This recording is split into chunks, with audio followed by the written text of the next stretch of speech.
Assalamualaikum warahmatullahi wabarakatuh. Sahabat beriman, jin adalah makhluk Allah yang diciptakan dari api.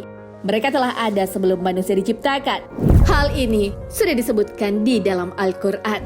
Sesungguhnya kami telah menciptakan manusia, yakni Adam, dari tanah liat kering yang berasal dari lumpur hitam yang diberi bentuk. Dan kami telah menciptakan jin sebelum Adam dari api yang sangat panas. Al-Quran Surah Al-Hijr ayat 26 hingga 27. Sama seperti manusia yang tidak semua jahat, jin pun begitu. Ada juga jin yang baik, bahkan sampai membantu dakwah Rasulullah Sallallahu Alaihi Wasallam. Lalu siapakah jin tersebut?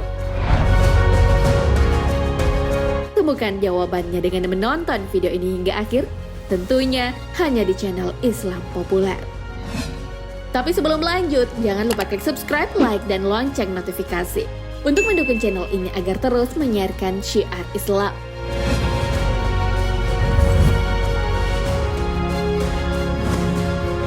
Dakwah Rasulullah dimulai secara sembunyi-sembunyi. Dakwah beliau terbatas pada kerabat-kerabat dari Bani Hisham.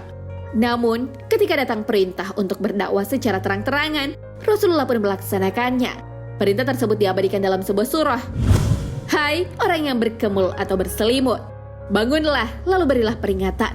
Dan Tuhanmu agungkanlah, dan pakaianmu bersihkanlah, dan perbuatan dosa menyembah berhala tinggalkanlah. Dan janganlah kamu memberi dengan maksud memperoleh balasan yang lebih banyak. Dan untuk memenuhi perintah Tuhanmu, bersabarlah. Apabila ditiup sangkakala, maka waktu itu adalah waktu datangnya hari yang sulit bagi orang-orang kafir, lagi tidak mudah. Al-Quran Surah Al-Mudatsir ayat 1 hingga 10. Memulai dakwah perdana secara terang-terangan, Rasulullah mengumpulkan orang Quraisy.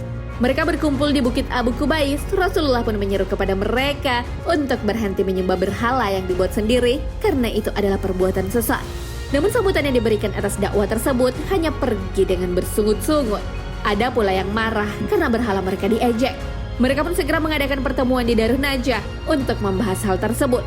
Mereka bermusyawarah cara menyakiti Rasulullah karena telah menghina berhala, lalu mengajak kepada menyembah Tuhan yang Maha Esa.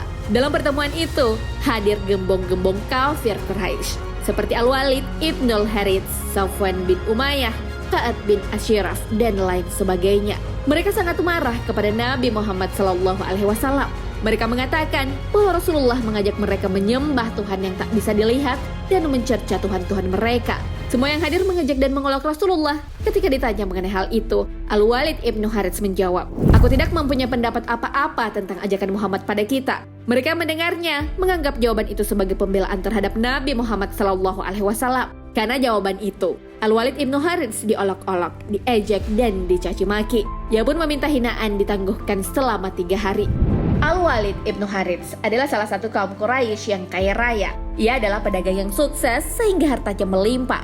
Bahkan berhala sesembahannya terbuat dari campuran emas dan perak. Ia menempatkannya di rumah yang berbeda selama 3 hari. Ia ke tempat berhala itu untuk meminta petunjuk tentang perkataan Rasulullah.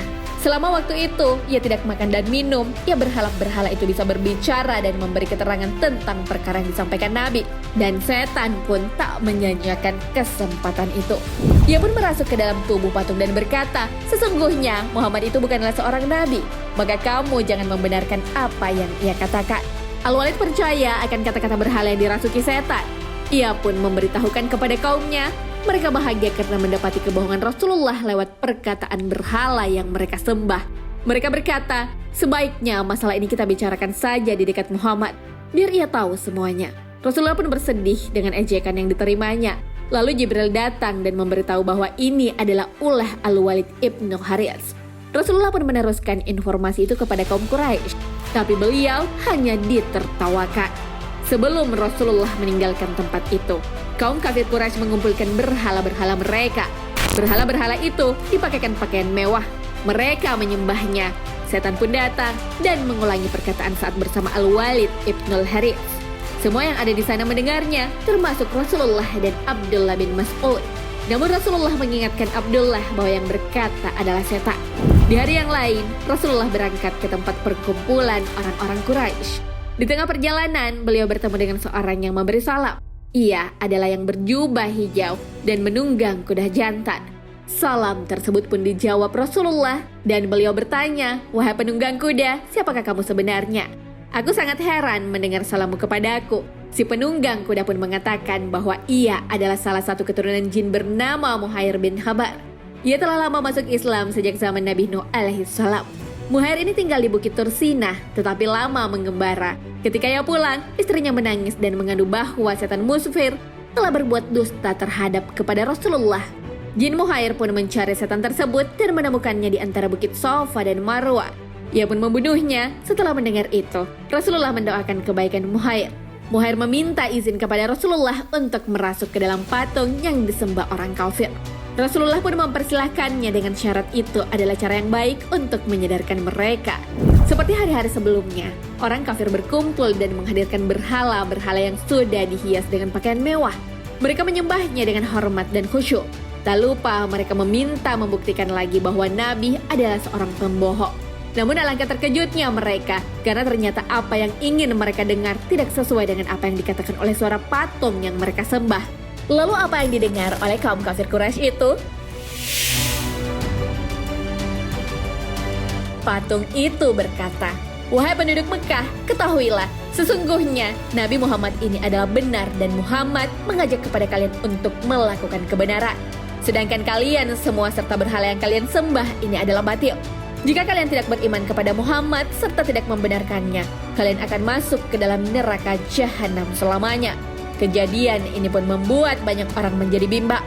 Sebagian lain mulai percaya dengan kenabian Rasulullah, namun Abu Jahal merasa marah dan membanting patung itu hingga berkeping-keping. Diinjak, dikumpulkan dan dibakar. Berbeda dengan Rasulullah yang pulang dengan perasaan lega. Begitu juga dengan Jin Muhair yang meninggalkan tempat tersebut. Muhair bin Habar pun diganti namanya dengan Abdullah bin Abhar. Nah sahabat beriman, itulah kisah tentang jin yang membantu dakwah Rasulullah sedari dulu. Oleh karena itu, ketika Rasulullah yang merupakan nabi penyampai kebenaran tentang kesan Allah diejek dan dipercayai, ia pun turun tangan memberitahukan kebenaran kepada kaum kafir Quraisy. Dakwah yang dibawa Rasulullah bahkan dibantu oleh jin. Wallahu a'lam bishawab. Sahabat beriman, jangan lupa berbagi informasi dengan share video ini karena sebaik-baik manusia adalah yang paling bermanfaat bagi manusia. Wassalamualaikum warahmatullahi wabarakatuh.